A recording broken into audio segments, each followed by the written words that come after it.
Em nome do Pai, do Filho e do Espírito Santo. Amém. Palavra de salvação é o nosso encontro diário com a Palavra de Deus. A Palavra de Deus é viva e eficaz. Este nosso encontro com a Palavra de Deus é transformador e libertador.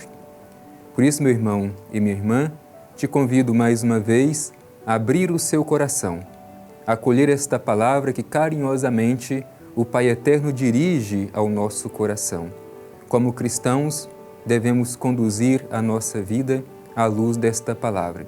Vamos, com muito carinho, com muito amor e com muita atenção, escutar, refletir, meditar e nos esforçar para colocar em prática esta palavra que iremos ouvir.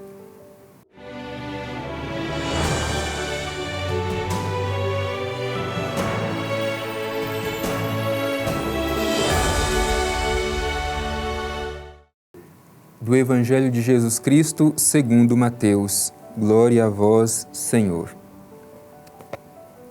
Estando ele a caminhar junto ao mar da Galileia, viu dois irmãos, Simão, chamado Pedro, e seu irmão André, que lançavam a rede ao mar, pois eram pescadores.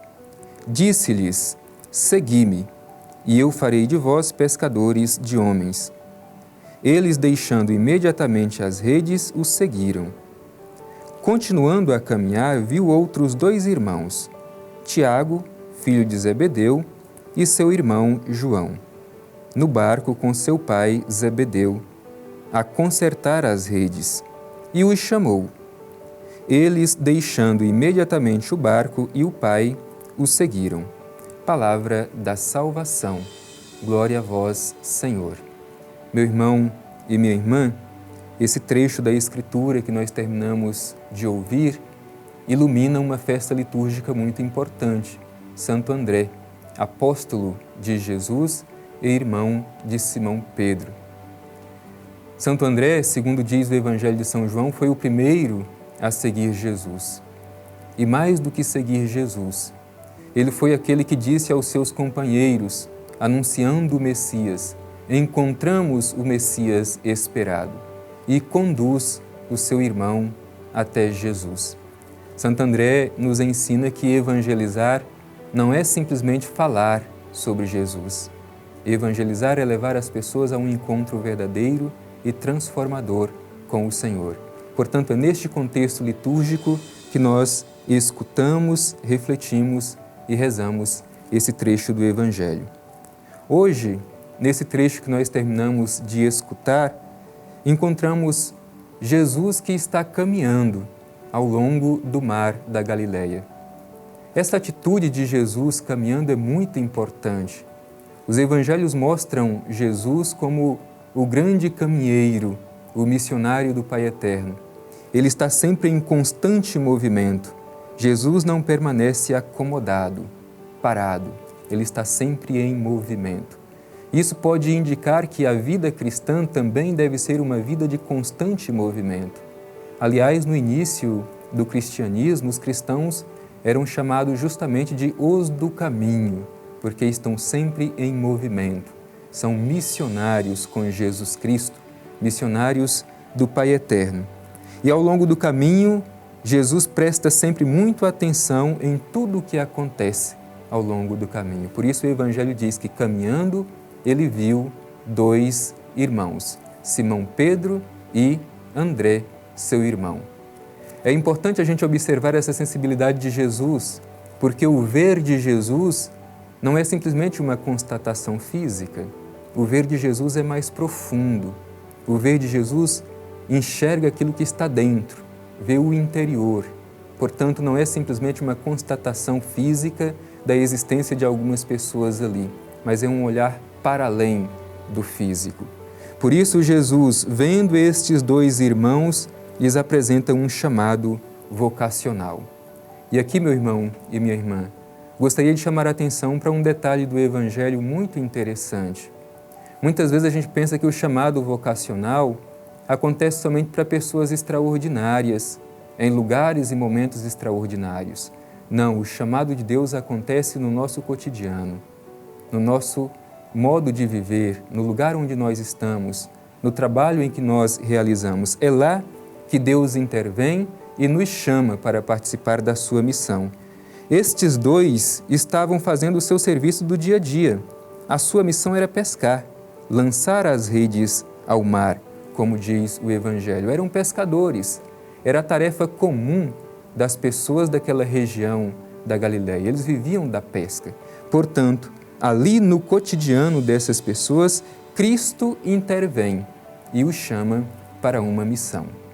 Hoje também, Jesus passa pelo nosso cotidiano e nos chama para uma missão.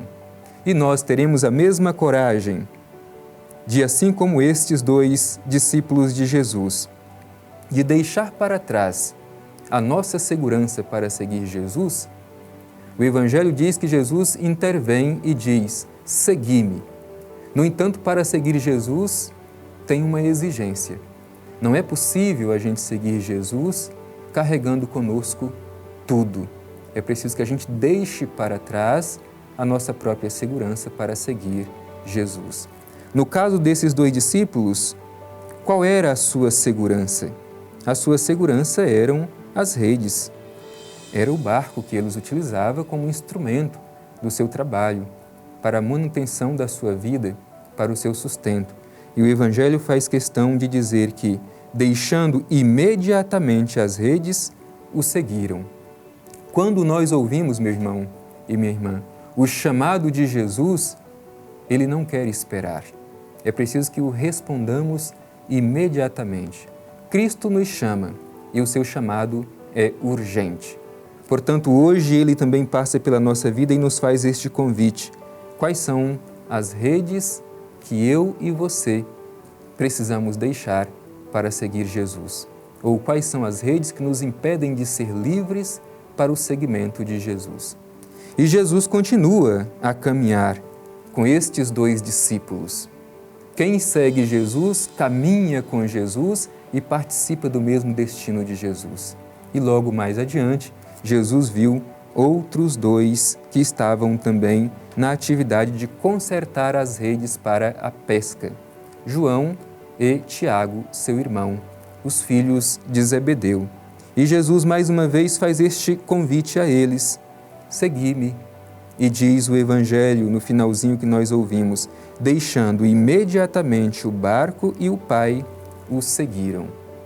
Tiago e João, também para seguir Jesus, tiveram que deixar para trás as suas próprias seguranças, o barco e o Pai, para serem livres no seguimento de Jesus. Repito, assim como Tiago, João, André e Pedro, também nós, se queremos ser livres para o seguimento de Jesus, precisamos deixar aquilo que nos impede para sermos totalmente dedicados à missão do Senhor. Você tem coragem de dizer sim à missão de Jesus, à luz da interpelação do Evangelho que nós terminamos de ouvir? Esse trecho é um trecho vocacional, que reflete sobre o chamado cristão. Portanto, não é uma mensagem simplesmente para o passado, mas uma mensagem nova, atual, dirigida a cada um de nós. Aliás, a própria Escritura diz que ela não é letra, mas ela é espírito. E sendo espírito, ela pode comunicar com a história de vida de cada um de nós. Portanto, acolha esta interpelação da Palavra de Deus.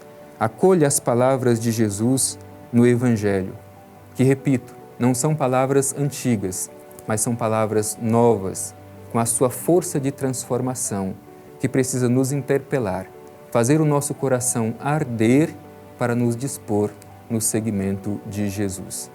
Olhemos para o exemplo de Santo André, a festa que nós celebramos hoje, que a evangelização não é simplesmente falar em nome de Jesus. A evangelização é algo mais.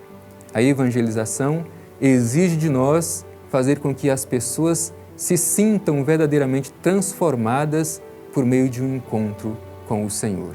Que assim como Santo André, possamos ir ao encontro das pessoas para dizer com muita alegria: encontramos o Messias.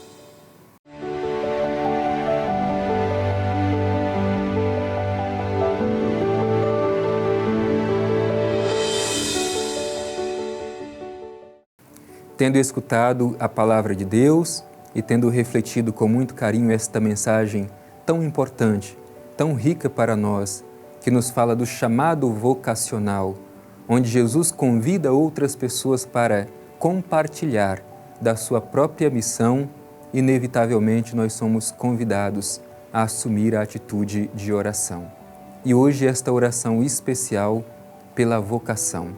Todas as pessoas que são chamadas a serem na igreja instrumentos de Cristo para fazerem com que o amor do Pai Eterno alcance tantos corações. Por isso, meu irmão, reze comigo. Divino Pai Eterno, te pedimos esta graça especial. Renove em nosso coração o zelo, o desejo de seguir cada vez mais os passos de teu Filho Jesus. Que não nos percamos pelo caminho. Que assim como estes discípulos que ouvimos no Evangelho, André, Pedro, Tiago e João, tenhamos a coragem de deixar para trás as nossas próprias seguranças para seguir os passos de teu Filho Jesus. Que ele não passe despercebido em nossa vida, mas que ele seja a razão do nosso ser e do nosso viver. O Senhor esteja convosco. Ele está no meio de nós. Abençoe-vos o Deus Todo-Poderoso, Pai, Filho e Espírito Santo. Amém.